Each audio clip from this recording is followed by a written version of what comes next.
Hello बच्चों, चलिए प्रश्न को देखते हैं। तो दिया गया प्रश्न है, कौन से जल में अत्यधिक विलय आंशिक रूप से विलय तथा अविलय है। तो हमारा फॉर्मिक अम्ल दिया गया है और हमें बताना है कि ये क्या जल में हमारा अत्यधिक विलय है या आंशिक विलय है या अविलय है, और किस में है, जल में। ठीक है, तो सबसे पहले हम लिखेंगे हमारी मुख्य अवधारणा, वो हो जाएगी यौगिकों की जल में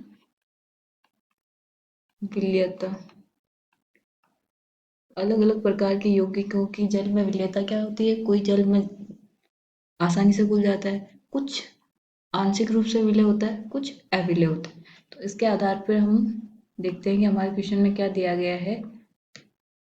सबसे पहले क्या है हमारा, जल। पहले जल की हम देख लेते हैं कि जल होता क्या है।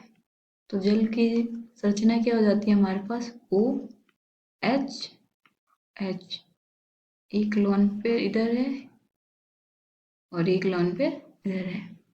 ठीक है, तो ये वाला जो अणु है हमारा, वो क्या है, ध्रुवीय। ठीक है, अब हमें दिया गया है फॉर्मिक अम्ल, वो हमारा जल में विलय है या नहीं है वो देखना है। तो अब हमारे पास क्या दिया गया है, फॉर्मिक अम्ल। तो मैंने लिख दिया फॉर्मिक अम्ल। इसका सूत्र क्या होता है, HC डबल बॉन्ड OH। तो ये वाला अणु भी क्या है हमारा, ध्रुवीय अणु है।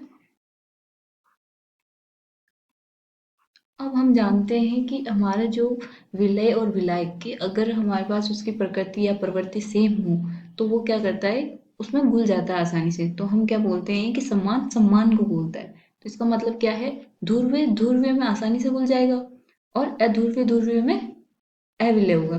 तो जो हमारे पास फॉर्म अम्ल दिया गया है वो क्या है, ध्रुवीय। तो ये क्या होगा, अत्यधिक अत्यधिक विलय होगा, विलय होगा। आशा करती हूँ आपको समझ में आया होगा। धन्यवाद।